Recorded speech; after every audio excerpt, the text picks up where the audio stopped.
Ah, on replonge maintenant dans une décennie qui a fasciné notre imaginaire collectif. Des néons aux synthétiseurs, des vidéoclips au centre d'achat, c'était très populaire, des héros télé jusqu'aux rêves plus grands que nature. C'est ça, les années 80. Et c'est pas juste une époque, c'est aussi une vibration, une esthétique, une mémoire vivante. Et pour en parler, je reçois un passionné, un observateur très attentif de la culture populaire. Il est l'auteur du livre Québec 80. C'est un véritable voyage dans une décennie qui continue de nous influencer même aujourd'hui. Il est également dessinateur, auteur, animateur. Tristan Demers, salut! Salut, merci beaucoup. Oh, j'ai ma petite voix. Tu sais que hier, j'avais un karaoké années 80 et que ben là, j'ai c'est ça. enchaîné quelques shooters avec des amis, comme dans le temps. Exactement. Des shooters de schnapp aux pêches, là, je pense. Oh mon Dieu, le petit goût là, qui tombe sur le cœur après quelques heures. Oui, là. mais bon, ça fait partie du... Qu'est-ce que tu veux? Je suis vraiment là-dedans, moi. Dans le temps des fêtes, c'est lait de poule amaretto, là, avec une canne de Noël dans le verre. Non. Ça, c'est très bon. Et ça fait 13 années 80 oui. Aussi.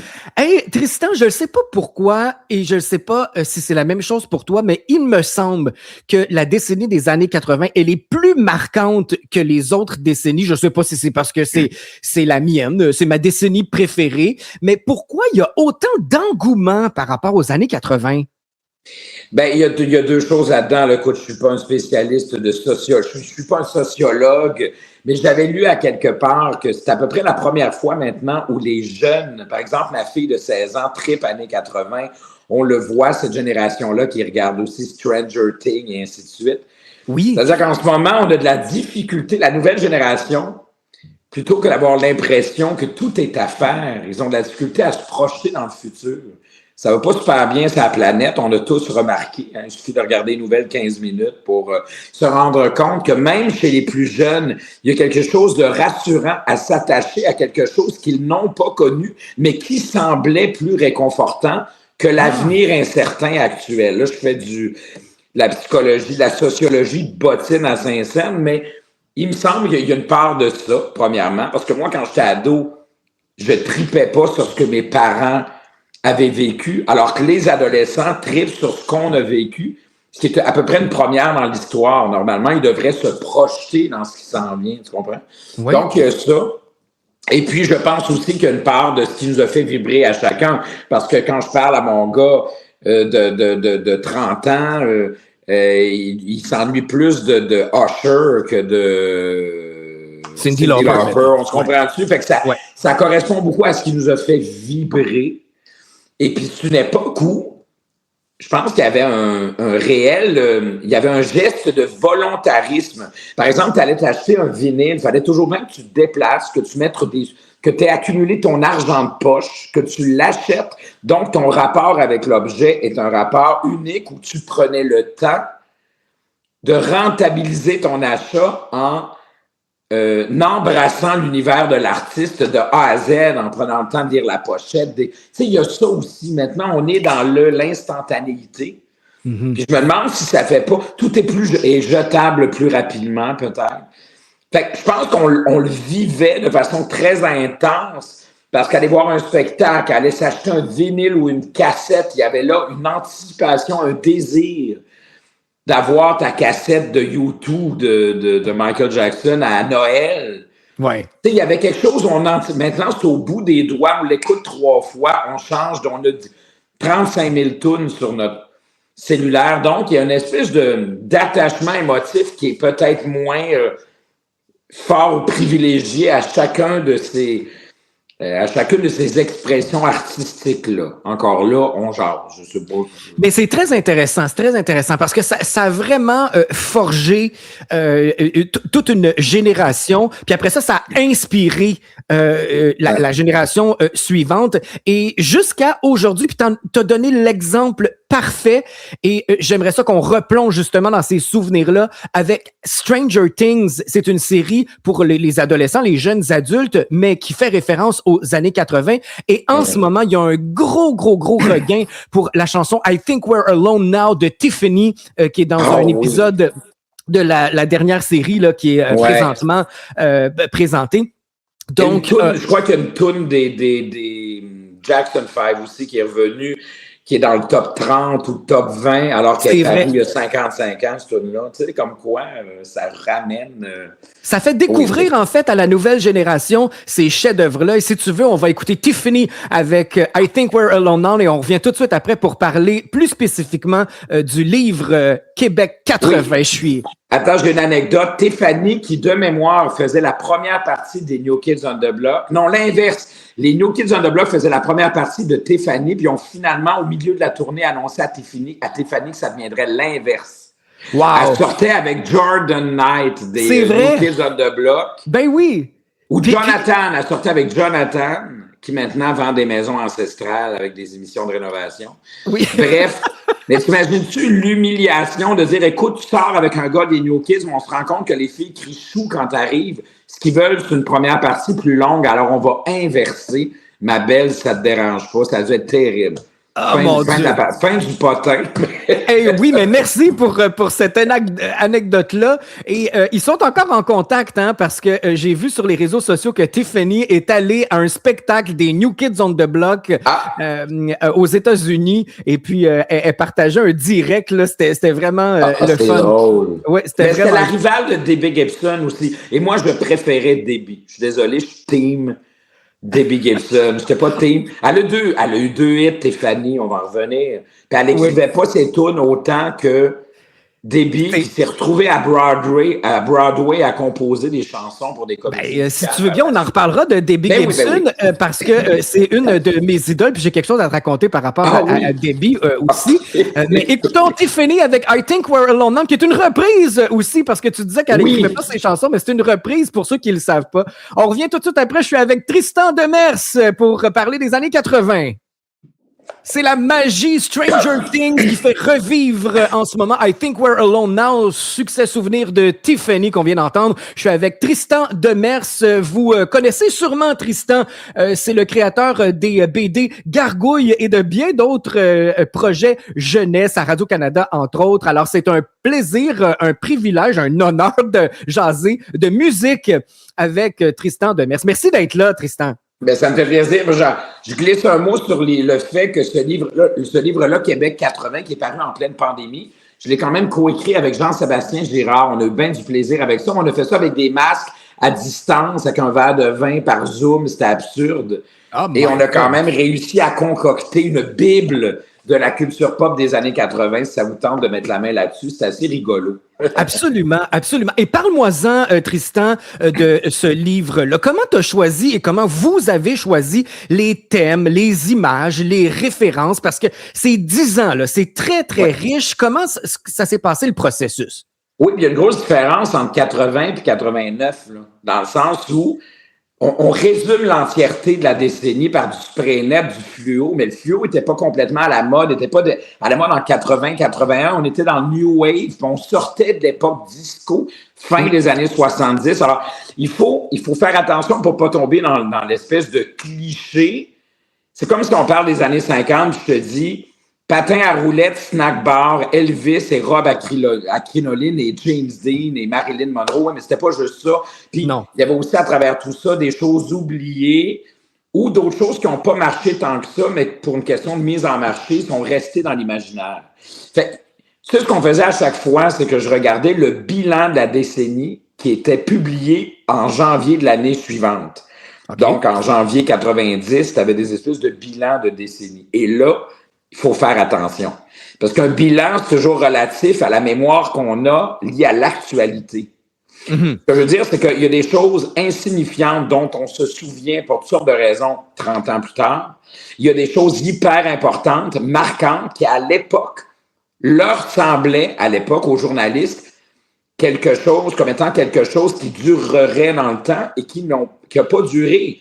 Qui se souvient du scandale du thon avarié? Il y a eu un scandale de canettes de thon avarié. C'est le gouvernement de Mulroney à ce moment-là, de mémoire. Et bien, quand ça s'est passé dans les années 80, donc tout le monde a l'impression que c'est ce qu'on retiendrait comme grande catastrophe ou scandale de la décennie. Il n'y a pas un Moses de chat qui se souvient de ça.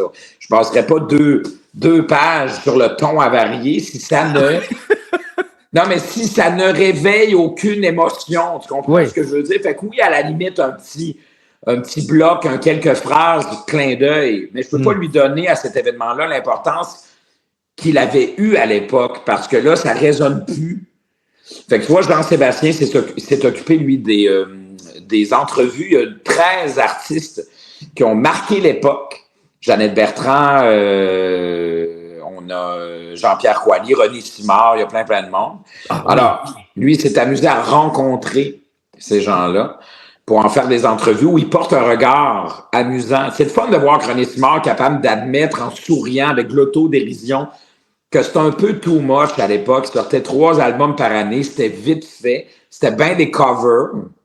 Comme Life is Life, qui est devenu La vie chante, là.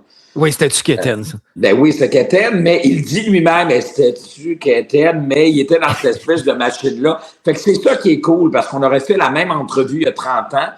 Il n'y aurait pas eu ce recul-là pour être capable d'en sourire et d'en rire un peu puis de se dire, écoute, c'était ça. Hein, j'étais dans la machine, puis bon. Et puis moi, je me suis amusé avec les jouets, la bouffe. Hey, la bouffe des années 80, on se comprend-tu qu'une tranche single de Kraft avec du Baby Doc, c'était considéré comme un vin et fromage. Là. Ah oui! C'est épouvantable. Puis est arrivé la mode, écoute, dans les années 80, il y avait le vin italien avec l'espèce de bouteille en paille. On allait chez Marie-Antoinette. Bon, les plus vieux se souviennent. Dans les années 90, il y a eu la grosse mode du Porto. Ensuite est arrivé les pastilles de goût à la SAQ. Bon, bref. Mes parents, ils achetaient le octalaire. Oui, l'octalaire. Mon Dieu. J'avais de la misère à prononcer ça. Ça m'a marqué. Oui. Mais tu vois, c'est ça. Notre palais n'était pas fin encore à l'époque. On était dans le Velveeta, puis dans le Paris pâté. À l'école, je mangeais des sandwichs, pain blanc, Paris pâté, moutarde baseball. Ouais, c'était pas ce qu'il y avait de meilleur pour la santé. Et puis, Tristan, il y a un de mes amis qui m'a envoyé une photo récemment, ces jours-ci. Il était à la taverne de Noël à Montréal. Et puis, moi, je me suis dit, j'aimerais ça aller voir ça. Il dit, c'est juste une thématique, là, fais pas 1 heure de route pour aller là. Finalement, il m'envoie des photos. À l'intérieur, ça faisait tellement années 80, des décorations quétaines. Je sentais quasiment la fumée de cigarette qu'il y avait dans ce temps-là, tellement ça représentait cette époque-là. Est-ce que pour toi, les années 80, c'est synonyme de quétaine ou c'est parce que c'était le début de bien des choses, puis que là, avec le temps, on trouve ça quétaine, mais est-ce que c'était considéré comme quétaine à cette époque-là? Mais c'est parce que dans les années 80, on parlait des années 60 comme étant quétaine. Fait que j'ai l'impression qu'on est toujours le quétaine de quelqu'un. Ah ben, oui. Comprends-tu ce que je veux dire? C'est que c'est relatif tout ça, là. C'est vrai. En ce moment, avec l'IA, avec les réseaux sociaux, dans 20 ans, on va dire, mais qu'est-ce que c'est ça? C'était quoi cette jungle-là qui ne rimait finalement à pas grand-chose? Je ne sais pas, je dis n'importe quoi, là, mais tu comprends-tu? On va avoir un regard dans 20 ans sur ce qu'on fait là. Donc, sur le coup, c'est pas quétaine. Réseaucontact.com. Ah oui. MSN ou je ne sais trop, là, c'était quoi, les messageries de... Bon, il y avait toutes sortes d'affaires, tu sais, l'autoroute de l'information, tu sais. Ouais.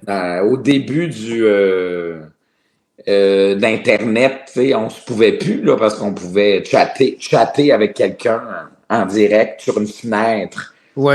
Sur le côté, puis il fallait que tu branches ton fax, puis tu débranches ton fax, je sais plus, ben c'est ça, tu sais. Les gros ordinateurs, puis tout ça, c'était le début de tout ça. Mais ce que c'est quoi Kéten? Tu sais, Kéten, je vais te donner, moi, c'est ma théorie du chandail de loup.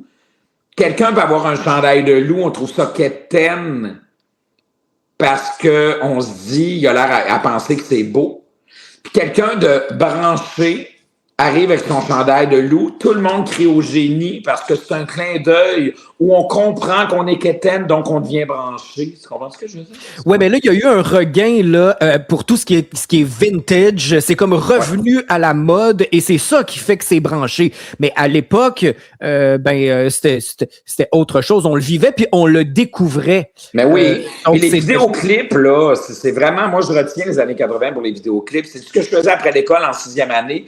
Faut pas oublier qu'il n'y avait pas Musique Plus avant septembre 86. Hein? Oui, c'est vrai. Donc, avant ça, en 83, 84, après l'école, j'allais aux Zellers. Parce que pour attirer les jeunes dans la section télévision où il y avait des grosses télés, ils passaient en rotation sans arrêt le clip trailer de Michael Jackson. La cassette bêta était sortie du making of de trailer. Oh, oui, ben oui. Fait qu'il passait la cassette sans arrêt, mais sur 35 télés en même temps. Ça amenait des jeunes qui finalement repartaient en achetant de gogos là, près des cartes. Ou une frite, ou peu importe. Oui, il y avait le petit restaurant du Zellers qui était excellent. Ben oui, j'allais là. Il manquait juste les patins à roulettes. Puis voilà. Tout était en spécial. Hein, là où le prix le plus bas fait loi, c'est ça. Hein? Oui, non, ça c'était... Non, je me suis trompé de magasin? Tu t'es trompé de magasin. Là où le prix le plus bas... Là... Ah, peut-être je me trompe avec là où la qualité n'est pas un obstacle au bas prix. Ça, c'était Bro et Martineau. Ah, ça, c'est un autre. Oui, mais le prix le plus bas, c'est ça doit être ça. T'as raison. Oui. T'as raison, il y avait aussi chez Woolco, te rappelles-tu, le premier lundi de chaque mois. Ah, à 1h44. Oui, le lundi à 1h. Et qui était le porte-parole de ça? Yves Corbeil. Yves Corbeil, ben oui. Ben, on connaît. Il faudrait demander à Yves. On connaît nos classiques. On connaît nos classiques. Justement, on émission consommateur en plus, my God. Ça, c'était le catalogue que j'attendais pour faire dans mon mes livre cadeaux. Années 80, j'ai la... un peu, faut que je te montre absolument la couverture des... Hey, ça rappelle des souvenirs aux gens. Yeah. Le distribution consommateur. Hey, c'est couverture, incroyable. Distribution consommateur. Ouais. Moi, j'adore la section jouets, les poupées bout de chou, le Rubik's Cube, évidemment, le Opération, le Viewmaster. Ah oui, là. Les Schtroumpfs, les Garfield dans le char. Ouais. Accrochés aux fenêtres avec des ventouses, tu sais. Ah, c'est riche, les années 80. La machine à sludge de Snoopy. J'ai rêvé d'avoir ça, je ne l'ai jamais eu. Oh non, quelle déception. C'est pas grave, je l'ai racheté plus tard. Même si c'était pas la même version. Qu'on peut faire. Que grandir, ça sert à se réparer. Hey, c'est bien dit, ça. Je me suis acheté ma machine à sludge, qui est complètement insignifiante, finalement, avec mon regard d'enfant. Ça, c'est toujours la question. Est-ce qu'on est mieux de laisser le souvenir tel qu'il est ou on se le réapproprie puis on est déçu parce qu'on... Tu comprends ce que je veux dire? Ça peut arriver, mais moi, je trouve ça réconfortant. Puis d'ailleurs, là, j'ai reçu en cadeau de fête, ma fête, c'était au mois de novembre, j'ai reçu une voiture, une version miniature de la voiture de Ghostbusters. Ah, et laisse-moi te dire que ça, là, je me suis replongé. Cool. Ah oui, je me suis regardé un épisode de Chips, moi, l'année passée. Tu te souviens-tu de Chips avec Larry Wilcox et... comment ça s'appelait? Non, ça... Les deux polices américaines. Chips, oui! Ça passait à TVA, à Télémétropole à l'époque, à TVA ou ailleurs au Québec. Là, chacun des réseaux avait son accord. Oui. Tu avais Hulk qui jouait la femme bionique, l'homme bionique. La petite maison dans la prairie, 8, ça suffit. Vivre à 3, il y en avait plein. Puis il y avait Chips, les deux polices américaines avec Poncharello joué par Eric Estrada. Mais j'ai regardé un épisode, c'était plate à mort, il se passe pas grand-chose. En fait, quand tu comprends, comme adulte, la recette, c'est là que tu es déçu. Par exemple, Hulk, c'était à 8 heures. Il se transformait à 20 puis à moins 10. Une fois que tu as compris le concept. C'est ça.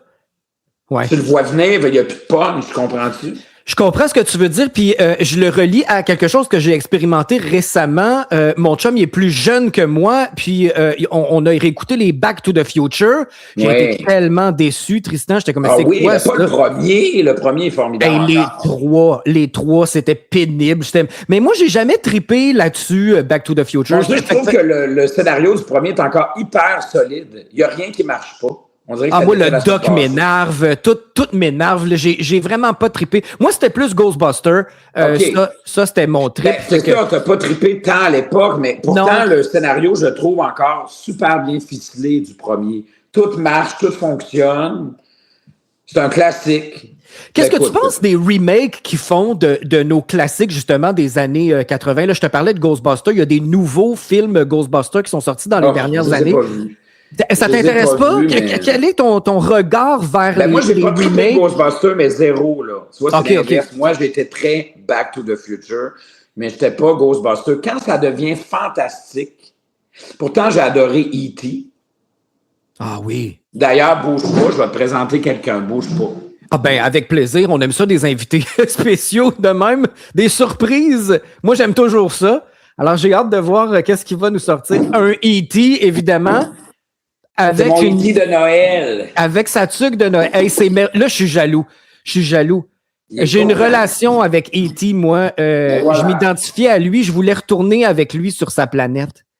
Mais ça, je vais aimer ça, mais c'est une fable. E.T., c'est intéressant. C'est une fable dans laquelle il y a beaucoup de poésie. Mais quand on tombe trop dans le rayon laser, les effets spéciaux, là, je décroche.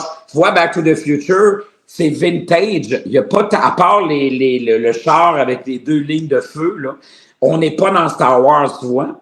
C'est ce que je veux dire. Moi, je suis moins vaisseau, truc magique, je décroche. Ah ben, Mais chacun... même chose, je suis pas du tout Marvel. Moi, je suis pas moi un gars en collant qui grimpe ses murs, je pars à rire. Mais je suis très comédie musicale, alors qu'il y en a plein qui haïssent ça pour mourir. Les comédies musicales, voilà. c'est comme le gâteau aux fruits. Soit t'aimes ça, soit tu te lèves la nuit pour haïr ça. Ouais, c'est vrai. Comme la c'est coriandre ou la pizza aux ananas. Là. Très bons Comment exemples. Très bons exemples. Fait que t'es plus Back to the Future. S'il y avait un remake de Back to the Future, tu irais? Non, tu touches pas au classique. Ah non, tu touches pas au classique. Ah ben moi, j'ai plus... voyons, ils ont fait Dirty Dancing, c'était merdique. Ils ont refait... Mais moi, même si tu ne traites pas sur Ghostbusters, je trouve que les 2 derniers qu'ils ont fait, je les ai adorés. Même qu'il y a eu des clins d'œil avec les personnages de l'époque. Là, ils sont rendus vieux, mais peut-être, mais il faut avoir aimé le premier pour avoir envie de voir un remake. Oui, c'est sûr, mais c'est tout ça pour dire Gremlins s'en vient. Ils ont annoncé Gremlins 3 pour l'année prochaine. Ben, ça se peut que ça soit bon, puis ça se peut que ça soit mauvais aussi. Ça dépend de qui le fait. Ne faites pas de Goonies 2. Prions tous ensemble. Parce que, à moins que ça soit complètement... Ça pourrait être une autre aventure qui n'a rien à voir avec... D'autant plus que celui qui faisait demi-lune qui joue... Celui qui faisait demi-lune dans Indiana Jones et le Temple maudit, qui était aussi dans les Goonies, a gagné un Oscar depuis, j'oublie son nom. Donc, ça serait hot de le ramener pour faire le parent de son fils qui deviendrait peut-être dans les Goonies. Moi, si c'est bien fait, je suis d'accord parce que ça me fait revivre mon enfance, mais c'est actualisé avec la technologie d'aujourd'hui parce qu'on s'entend que les effets spéciaux, là, c'était cheap. Là, mais c'est cheap, mais il y a un retour. Je suis désolé, mais le loup-garou de Londres de John Landis, qui a été appelé par Michael Jackson pour faire Thriller après, c'est encore hyper efficace, la transformation, même si c'est avec des prothèses puis des pompes à air. Oui, t'as raison. Maintenant, il y a un retour, je pense, à Tim Burton avec la suite de Beetlejuice, qui a décidé de faire ses effets spéciaux en papier mâché comme dans le temps. Oui, on est un peu écœuré. Ben, c'est ça. C'est moi, je pense qu'on accepte ce code-là parce que ça rend la chose plus près de l'artisanat et on voit le travail passer. Il y a quelque chose de touchant à voir le travail des effets spéciaux. C'est correct d'utiliser l'ordinateur, mais je trouve qu'à un moment donné, on est allé trop loin. Tu sais, le Hulk de Ang Lee, là, où il saute comme une sauterelle, on dirait un jeu vidéo. C'est pourri en termes de... Je trouve qu'en termes d'effets spéciaux, c'était tellement de l'image de synthèse qu'on peut plus s'identifier parce qu'on a trop l'impression qu'on regarde un jeu vidéo, que c'est un écran. Moi, je veux voir du monde qui ont rushé. D'ailleurs, les derniers Star Wars ont été faits avec de vrais vaisseaux spatiaux fabriqués. D'ailleurs, Harrison Ford s'est pété une jambe, je pense, en tournage, parce qu'il fallait qu'il grimpe, parce qu'on avait des... Fait qu'il y a une espèce de rééquilibrage en ce moment, où on se dit, oui, l'ordi comme outil pour peaufiner quelque chose, mais arrêtons de faire tourner des acteurs uniquement devant des fonds verts. parce que ça n'a pas d'âme. L'acteur joue devant rien. Tu sais, il y a ça aussi. Je suis tout à fait d'accord avec toi. Puis c'est sûrement la même chose pour la guerre des tucs. On retouche pas à ça. Hein? Bon, la guerre des tucs, il y a une affaire qui a mal vieilli. D'abord, on peut-tu régler ça que la guerre des tucs, ils disent jamais tu as de la neige sur l'épaule, tu as un trou dans ta mitaine. Ils disent tu as de la neige là. La réponse, tu as un trou dans ta mitaine. Je veux avertir le Québec là, que la phrase, c'est ça. OK, la vraie. Ensuite, c'est dit. C'est dit. Le film est formidable. Je comprends pas pourquoi en anglais, le titre dit que le chien meurt à la fin. Parce que c'est ça le titre en anglais. Fait que c'est un peu niaiseux. C'est comme si on avait appelé le film Titanic en anglais Jack meurt à la fin. Voyons. Exact. Ouais. Bon, bref. Mais dans la guerre des tucs, je trouve que tout a bien vieilli parce que ce sont des valeurs humaines, de camaraderie, en même temps de compétition. C'est intéressant, ça. T'sais, ils veulent vraiment gagner puis anéantir. Là. Je trouve ça intéressant. Mais la musique, qui ressemble beaucoup à Maniac dans Flashdance, oui, qui avait été reprise par Nathalie Simard en français. Oui. Bon. Je trouve que c'est la musique qui marche pas. La musique, elle, nous ramène tout de suite. Je suis retombé dessus dans la guerre des tucs. De toute façon, ça joue, la ciné-cadeau, tout ça. Oui. Dès qu'il lance des boules de neige où il se promène, c'est des orgues, c'est des synthétiseurs des années 80. Alors que si on avait fait une orchestration à la John Williams presque. Je vais te donner le meilleur exemple. Les filles de Caleb, 90, par contre. Filles de Caleb, ce sont de vraies orchestrations avec de vrais violoncelles, et ça a super bien vieilli. La musique des filles de Caleb, c'est formidable parce qu'on ne peut pas la dater. Il y a quelque chose qui vient nous prendre au cœur parce que c'est magnifique. Garde des trucs, ça a mal vieilli parce qu'on peut quasiment nommer l'année précise, tellement c'est 84, je pense, c'est clairement cette année-là. On reconnaît le son de... Puis je trouve que c'est tellement... c'est un film qui traverse l'époque, ça aurait été formidable que l'orchestration soit classique. Plus vrai, organique. Plus vrai, moins... voilà. Mais il y a une belle chanson. Du prestige au film dans le temps. Dans le temps, je veux dire, à l'épreuve du temps. Oui, exact.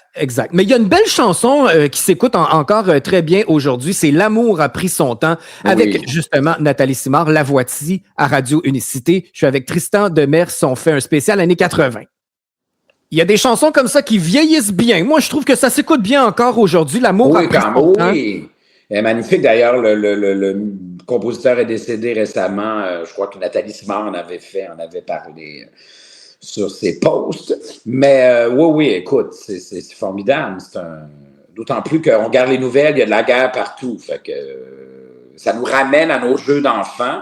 Ouais. Et au fait que finalement, comme le dit la chanson, ça dit quoi? Après son temps, là, personne n'a gagné au jeu, ou je ne sais trop. En tout cas, on est tous perdants finalement, sauf si on s'aime, l'amour gagne malgré tout.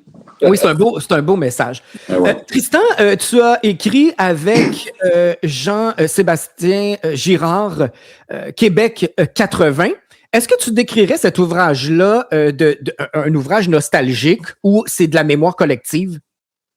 Ben, quand c'est de la mémoire collective, c'est un peu nostalgique, mais c'est pas passéiste. Il faut faire attention. Passéiste, c'est quand tu penses que c'était mieux avant, puis tu ramènes toujours, c'est que tu fais du déni du présent avec toujours cette espèce de... Tu sais, quelqu'un qui dit tout le temps « Dans mon temps, c'était pas le même, puis c'était mieux », ou ben, tu sais, etc. Oui. Ça, c'est du passéiste, ça me tape ses nerfs. Tu comprends? Mais de la nostalgie, de la douce nostalgie, qui est lucide, donc où on peut faire la part des choses, parce que c'est pas vrai que tout allait bien, là, je veux dire... sur le plan du droit, de l'équité, du droit des femmes, etc. On est quand même au début des années 80. Je veux dire, il y a des choses qui ne passeraient plus aujourd'hui. Et puis, alors, il ne faut pas non plus tout ramener. Il ne faut pas folkloriser ou romancer ou romantiser, je ne sais pas comment dire, mais une décennie en faisant qu'un... C'était pas juste du monde souriant, habillé en couleur pastel avec... non, il y avait plein d'enjeux, il y avait plein de catastrophes aussi, plein de trucs comme ça. Moi, j'en ai retenu. Comme ça. Fait que, tu sais, on prend ce qu'on a à prendre. C'est ça, exactement. Puis, exactement. on prend ce qui nous fait plaisir, ce qui nous fait du bien. Oui. Puis moi, je me suis amusé là-dedans, oui, à parler. On s'est amusé, en fait. Hey, Mitsu était formidable. Ah oui, l'arrivée de Mitsu, écoute, c'est marquant, ça.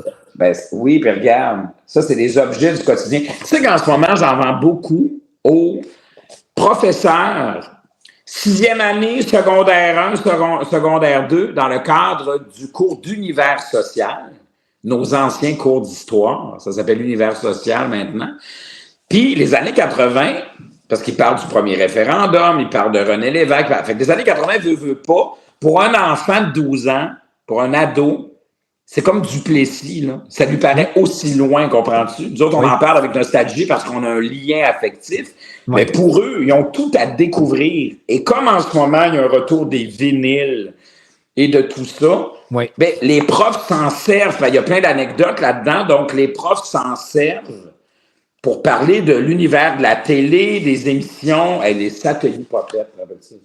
Hey, je voulais t'en parler de ça, des satellites popettes, mais laisse-moi te demander si t'es fier, si t'es content. T'as un outil de référence. Il est utilisé dans les écoles. C'est le fun. C'est merveilleux. 90 aussi, 70 aussi, il y en a 3, c'est une trilogie. Oui. Mais oui, moi, ça me rend fier parce que je me dis, écoute, évidemment, les enfants n'ont pas toujours les référents, mais dans mon livre, de la façon dont j'écris l'affaire, je m'arrange tout le temps pour que mon information, tu sais, comme dans Québec 90, moi, j'essaie toujours d'arriver avec la petite information différente. Personne ne se souvient que les New Kids on the Block au stade olympique ont été volés, cambriolés, c'est-à-dire que le soir, il y a eu une prise d'otage avec une agression aux fausses grenades. Les employés du merch, ceux qui vendaient les t-shirts, puis les programmes souvenirs, puis les macarons, puis les porte-clés, puis les bébelles, ont été kidnappés par des faux employés de Bell Canada. Et puis, ils sont partis avec 330 000, je crois, dollars de recettes de vente de t-shirts. Ça, c'est les années 90, mais c'est à peu près la même affaire dans les années 80 aussi. Des trucs, des événements oubliés. Puis que... Oubliés, c'est ça qui est drôle. Tu sais, qui se souvient de l'émission des mots pour le dire avec Louise-André Saunier, qui était sexologue, et Marguerite Blais, qui est devenue plus tard ministre libérale et caquiste. Bon, ma mère écoutait ça. Ben oui, mais c'était à 10 heures le matin. Mais vois-tu comme on a reculé dans notre rapport, à cause des réseaux sociaux, notre rapport avec la liberté d'expression ou de pouvoir exprimer des choses qui maintenant, pour lesquelles on est maintenant plus puritain. C'était à 10 heures le matin et quand il parlait de sexe masculin, il y a un vrai monsieur qui baissait ses culottes et tout en faisant la chronique, on tentait le scrotum avec un gant de caoutchouc. Je te jure, et j'ai vu ça, moi. Et c'était le matin, on jasait de lubrifiant aux cerises, on jasait de... C'était absurde. Puis on appelait les choses par les vrais mots aussi. Entre Salut Bonjour et l'émission de recettes de Marie-Josée Taillefer avec sa mère. Et incroyable. Fait que vois-tu, mais parce qu'il fallait que tu tombes dessus, ça passait une fois. Les enfants étaient à l'école. On peut bien te montrer une paire de couilles. Tu as juste une occasion de le voir. Il n'y a pas de... Tu comprends? C'est ça la différence. Il n'y a pas de reprise, puis ça ne fait pas le tour sur Internet non plus. Ça ne fait pas le tour nulle part. Exactement. Qui regardait ça? Ben, madame ou un monsieur. Fait que rendu là, c'était pas grave. Au même titre qu'Yvon Deschamps pouvait avoir un discours en jouant un personnage raciste ou violent ou misogyne parce qu'il jouait un personnage... Il y avait des blagues grivoises. Il y avait des blagues, mais qui amenaient une réflexion parce que comme tu étais dans la salle et que c'était la seule façon de l'entendre, tu n'avais pas le choix de rester jusqu'à la fin du monologue et de comprendre le message et que le personnage, c'est par l'absurde qui dénonçait le racisme en jouant le gars raciste. Maintenant, c'est impossible parce que tu prends une ligne d'un vieux monologue, tu le transfères sur les réseaux sociaux, il n'y a pas de contexte, on est foutu. Tu sais. Je pense que Deschamps a travaillé à la bonne période pour ça, pour le type d'humour qu'il voulait faire. C'était bienveillant, mais lui, ses personnages n'avaient pas de style d'allure, tu sais. Oui, c'est vrai. Avec le recul, quand on voit ça... Avec le recul, mais la seule façon de voir une émission, c'est d'être devant ta TV quand tu passes. Puis la seule façon de voir d'entendre Yvon Deschamps avec ses énormités, c'est dans la salle et de comprendre à la fin du sketch que c'était pas vrai. Oui, comprends-tu? Même chose pour les pierres à feu. D'ailleurs, je t'annonce en scoop que le 12 août prochain, je sors un livre sur l'histoire des pierres à feu et de son adaptation québécoise au Québec. Ah oui? Le 12 août prochain. Ben, je parlais il n'y a pas si longtemps avec Bertha Laroche au téléphone, c'est-à-dire avec Monique Miller qui a 90 ans, qui m'expliquait, comme le principe de reprise n'existait pas à l'époque, tout le monde a été payé une fois 75 $ pour un épisode. Il y a eu 166 épisodes. Faites le calcul, ils ont touché en 60 ans une seule fois 75 $ fois 166. Ouais. Ils ont signé ça parce que la convention collective de l'Union des artistes ne prévoyait pas le principe des DVD, des VHS, de la reprise. C'est ça. Ça passait à la TV, tu le voyais une fois, puis on passait à autre chose. Fait que, ils ont été payés. Puis ils ont passé mardi à midi. Même pas, parce que ça a commencé à Radio-Canada, les gens l'oublient, c'était le jeudi soir à 19h30. Ah, je savais pas. Ça a commencé le 17 septembre 71. Moi, j'écoutais ça le midi avec un grilled cheese puis une soupe aux tomates. Là. Voilà, on est là-dedans, la génération TQS. Ça a été à TVA avant aussi. Ouais. Puis tu parlais des prêts, avant les pierres à feu, tu parlais un peu plus tôt des satellipopettes. Moi, mon enfance est revenue en pleine face cet été. Je m'en vais dans un événement et qui je croise, Tristan? Vermicelle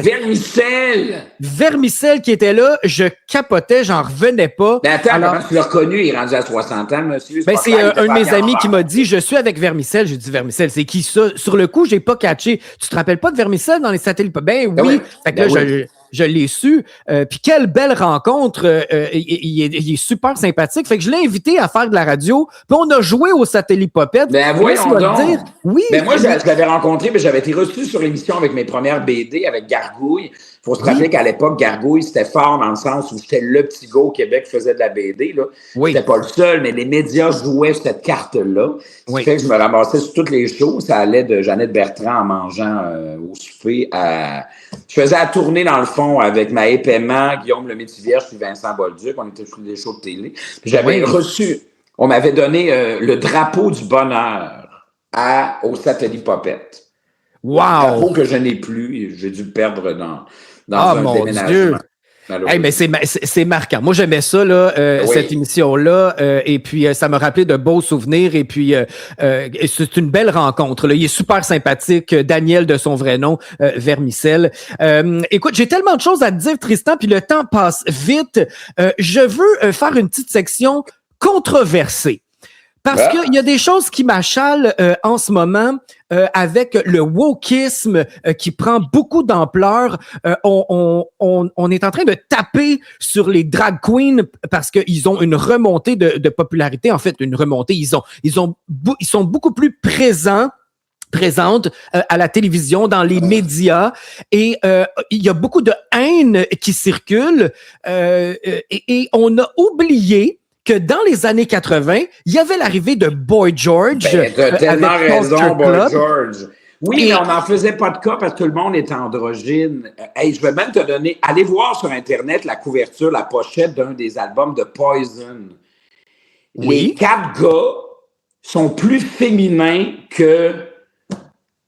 Mais Tristan, toutes les bandes rock... Tu comprends-tu Ils étaient toutes féminins, Platinum Blonde, même Bon Jovi... Les sourcils épilés, maquillage. Et ça se voulait, c'est ça qui est fou. Boy George, on savait qu'il était gay, mais Poison, dans leurs vidéos, et même Motley Crue, hyper maquillés, en spandex, hyper féminin, mais ça se voulait hyper hétéro. Mais ça veut dire qu'il y a plein de filles tout nues dans des chars avec des tu comprends-tu? Oui, puis même toi, je sais pas pourquoi, qu'est-ce qui s'est passé avec toi? Tu tripais pas sur les leggings à un moment donné?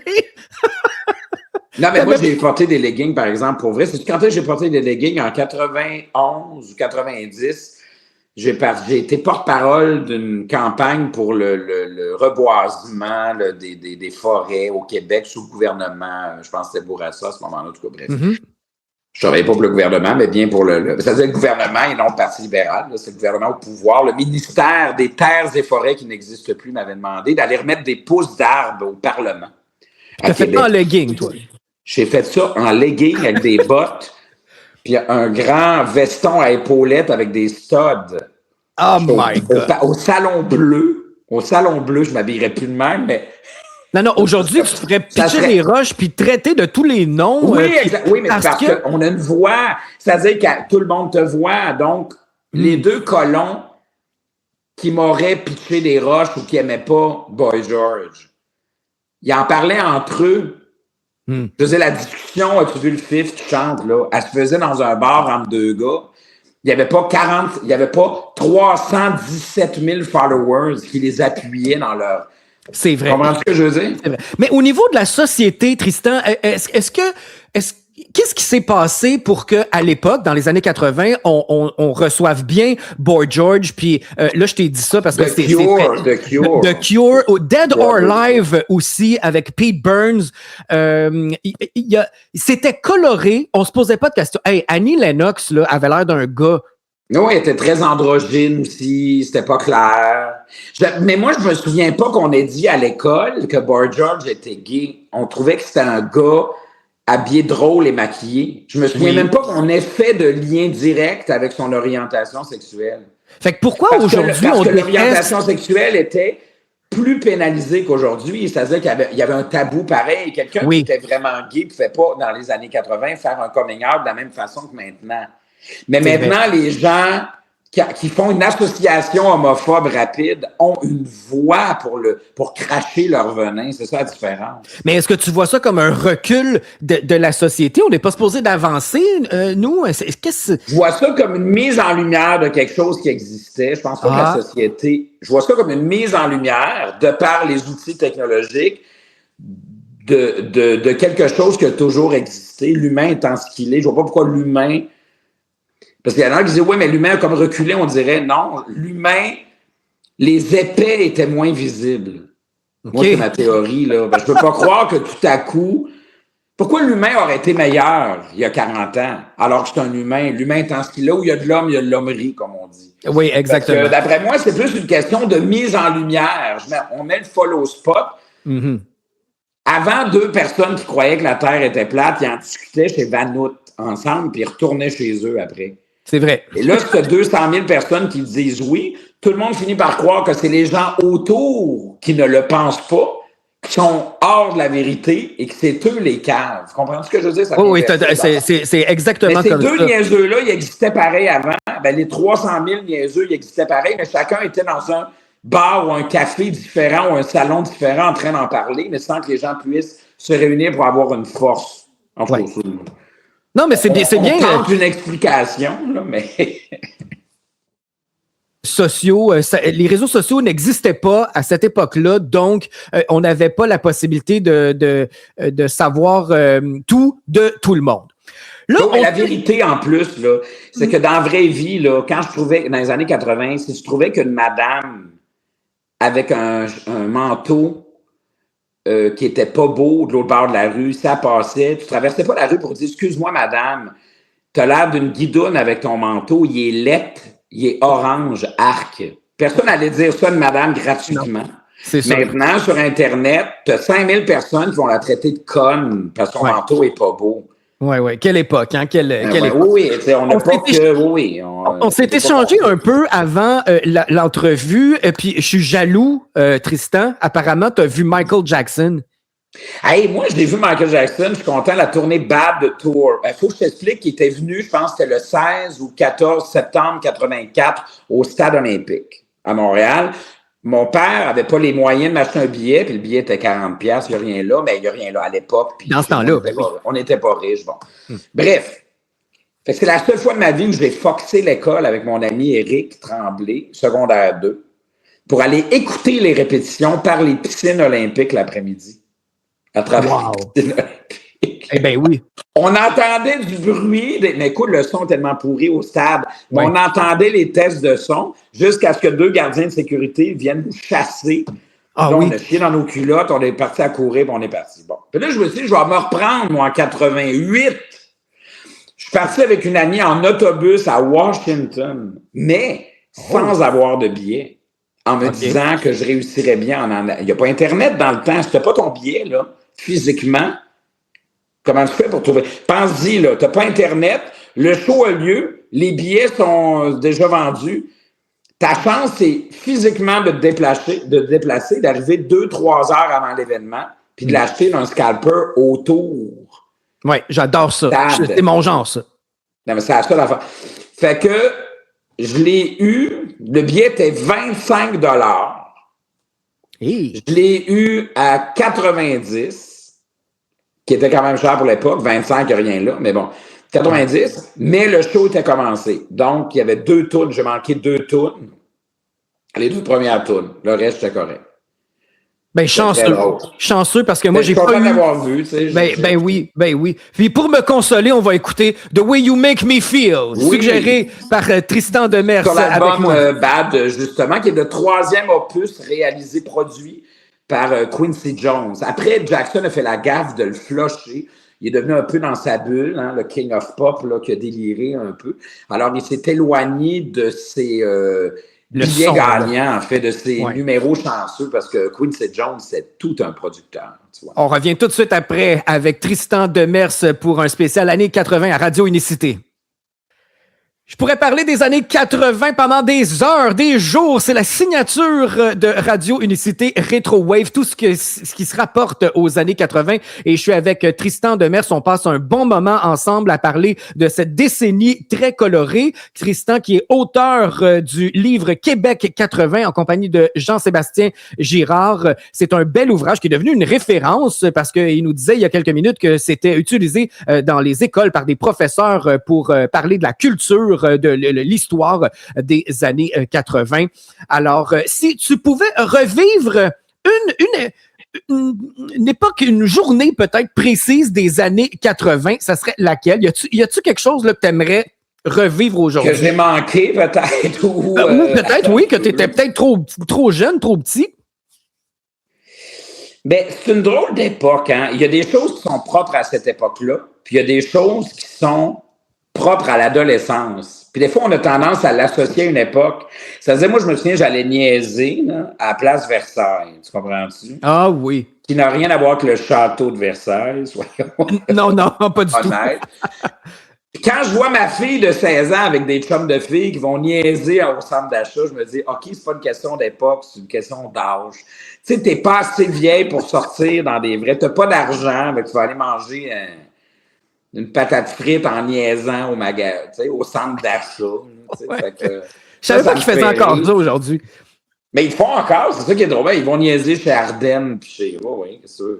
Aïe. Oui, le principe d'aller glander dans un centre d'achat existe encore. C'est pas ce que je referais, là. Tu sais, je vais pas me pitcher dans les années 80 pour aller niaiser dans un centre d'achat, pour aller... te rappelles-tu, au centre d'achat, il y avait les Dans un jardin? Oui. Et ça sentait bon, ça. Le parfum fruits sauvages, genre, ou peau pourrie aux fruits, ça avait été une grosse mode, ça, d'ailleurs. Ouais. Bref, mais qu'est-ce que j'écoute? Je le sais pas. J'ai adoré, moi, je viens d'une famille dysfonctionnelle, difficile, fait que j'étais pas très bien dans ma peau, mais j'ai adoré mon expérience professionnelle. J'étais beaucoup dans les salons du livre, je faisais beaucoup de tournages. C'est ce que je ferais? Je retournerais le midi, ça c'est drôle, j'allais au Complexe des Jardins, moi, quand j'avais 11-12 ans, je prenais le métro, j'allais voir les enregistrements en direct, en fait, l'émission en direct d'Allô Boubou, avec Jacques Boulanger, qui était tous les jours, du lundi au vendredi, à midi, en direct. Alors, j'arrivais avant, je voyais les tests de son, les artistes arriver. Fait que tu vois, je viens mixer le côté je glande au centre d'achat avec je vis une expérience artistique. Oui, je trouve ça merveilleux. J'allais même voir, puis comme je suis à Montréal, j'allais souvent aux enregistrements de Samedi de rire au Spectrum. Il y avait les Samedis de rire avec Pauline Martin, Normand Brathwaite, Yvon Deschamps, qui était là, il y en avait plein. Puis j'allais aux enregistrements de Station Soleil avec Jean-Pierre Ferland. Ça, c'était au Musée de la Civilisation, qui est l'ancien pavillon de la France à l'Expo 67 et qui est devenu le Casino de Montréal. Wow! Ben oui, tu vois, je me ferais une journée comme quand je me souviens de l'ambiance, tu sais, J'allais niaiser au marché du livre au centre-ville, là où il y a maintenant la grande bibliothèque. Oui. Il y a des livres usagés. Je m'achetais un vieux Gaston Lagaffe à 1$. Après, j'allais voir Allô Boubou enregistré en direct au centre d'achat. Tu comprends? Ah oui, j'étais bien dans mon univers d'enfant. Tu sais, je m'accordais ma journée. C'était cool. C'est ça, ça faisait rêver. Moi, j'aurais aimé assister à Pop Express avec Rock Denis. Oui, ça, c'était mon idole. Ça, c'était mon idole. Ça, c'était un peu notre top of the pop à nous. Oui. Soit en Angleterre, ils avaient ça, au Royaume-Uni, mais oui, je me souviens de ça. Oui, tu as raison. Ah oui, moi, les années 80, c'était ça. C'était avant Musique Plus, parce qu'après, tu as eu Bouge de là avec Juliette Powell. Tu as eu une sorte d'affaires. Ouais. Mais, les émissions. Tu as même eu, dans les années 80, Laser 33-45. Avec René Simard, oui. Avec René Simard. Ça, c'était comme un peu la suite. Hein? Ah, RSVP. Oui. Ça faisait RSVP. C'était comme le YMCA. Ou le YMCA.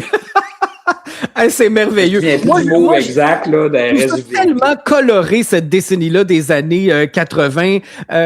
C'est pas pour rien que notre signature met en valeur cette décennie-là. Mitsou, Jobocan, Diane Dufresne. J'en parle dans Mode et Tendance. D'ailleurs, on a une entrevue là-dedans avec Jean-Claude Poitras.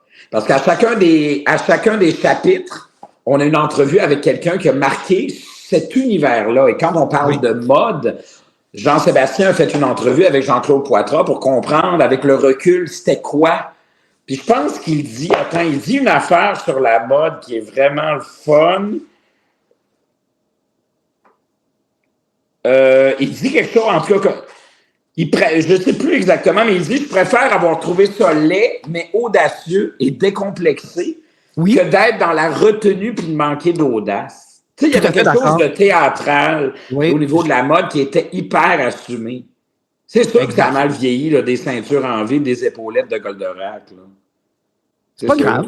C'est pas grave. C'était éclaté, le monde s'amusait dans ce temps-là, puis je trouve que ça manque un peu de nos jours. J'invite les gens à plonger dans l'univers des années 80 via Tristan Demers. On peut consulter ton site internet tristandemers.com. Il y a une boutique, on peut commander les livres, se les faire livrer à la maison. Puis tu m'as même on les retrouve en librairie, puis il y a ça aussi. Oui, je voulais terminer là-dessus. C'est un jeu des années 80 et je capote. Je pense que je vais me mettre à jouer à ça à la radio en ton honneur, Tristan. Ça fait partie des choses qu'on peut se procurer sur ton site. J'ai fait ça tout seul comme un grand il y a 2 ans. Ça marche bien, les gens répondent bien. Il y a 8 catégories, 500 questions, 1500 choix de réponses. Wow! Alors, mettons que je te dis, je sais pas moi...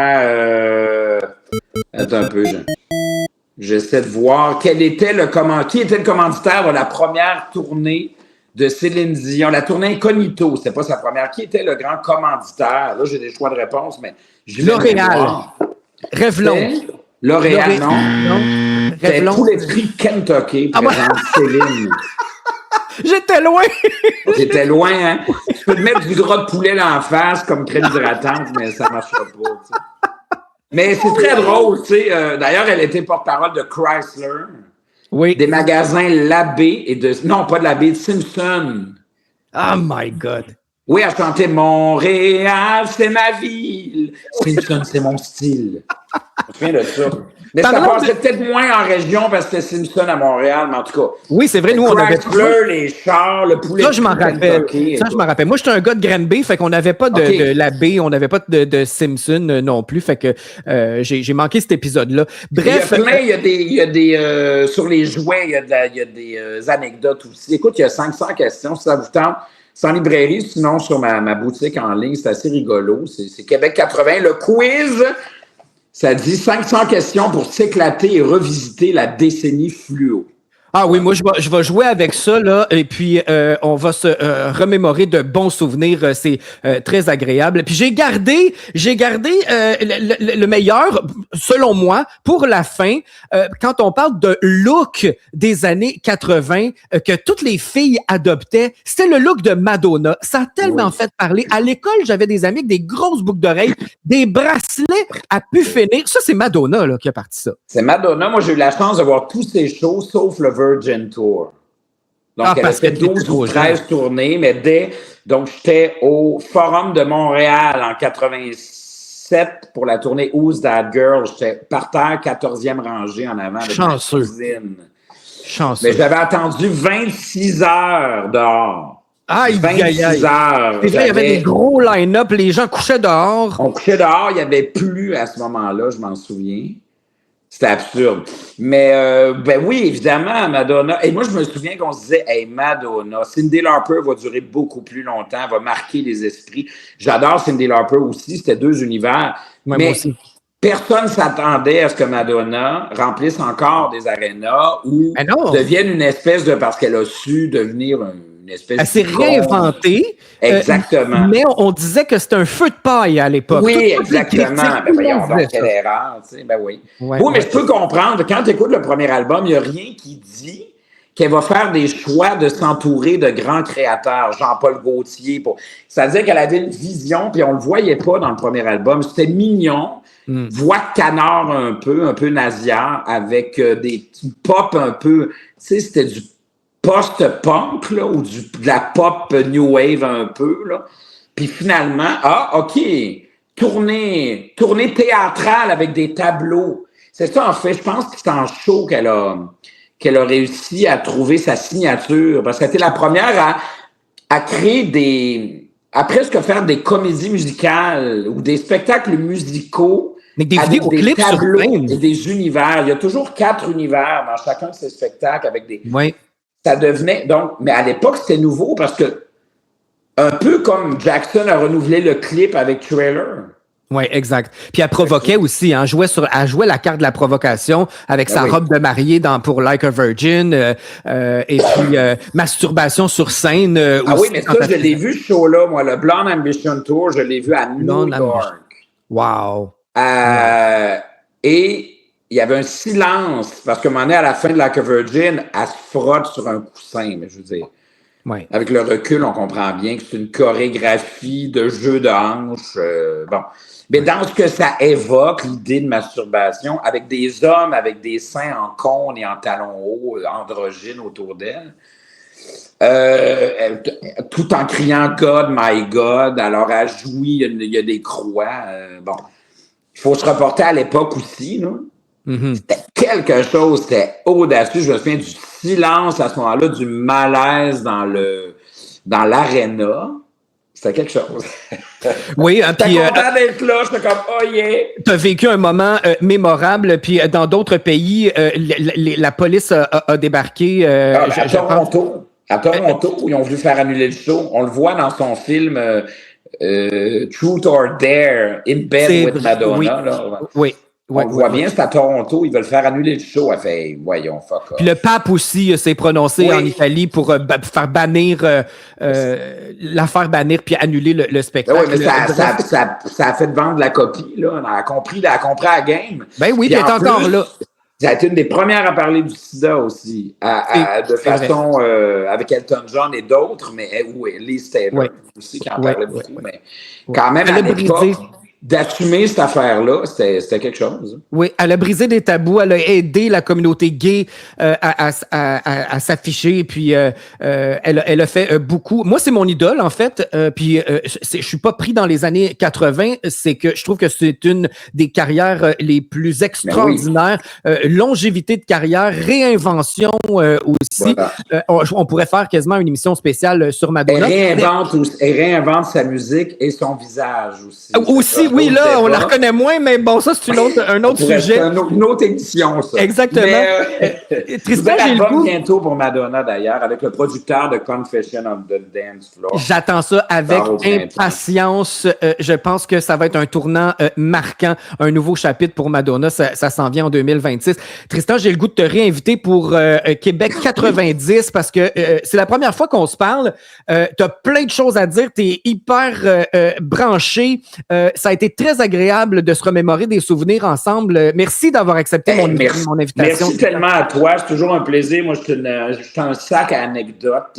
J'ai une mémoire dans ma tête pour des affaires complètement inutiles, mais ça nourrit bien un party parce qu'on rigole avec ça. Les gens disent toujours, J'ai même mon ami Patrick Sénécal, qui est auteur aussi. C'est un bon chum. On s'est vu hier, on avait notre karaoké avec des amis. Hein. Puis lui, il a fait un jeu, il a inventé un jeu. Il dit, quand tu es avec Tristan, s'il nomme une date, un lieu ou une personnalité connue, tu prends une gorgée. Aïe, aïe, aïe. Une gorgée d'alcool. Fait qu'avec moi, tu deviens sous bien facile, bien rapidement. Rapidement, facilement. Écoute, ça a été vraiment un plaisir. Et puis, on va se laisser sur une chanson que tu as choisie de Madonna. Je te laisse la présenter.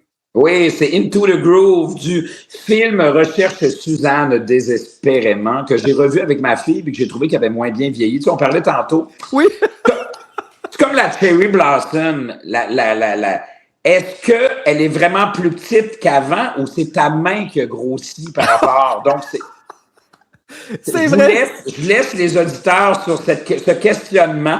Si quelqu'un a une vieille Cherry Blossom des années 80, qu'on puisse la mesurer avec une règle, on va enfin savoir si c'est une illusion par rapport au creux de ta main d'enfant versus aujourd'hui, ou si on vraiment coupé du chocolat. T'sais. Fait que bref, ça pour dire que c'est pas tout qui a bien vieilli, mais on accepte le passé, même dans ses imperfections.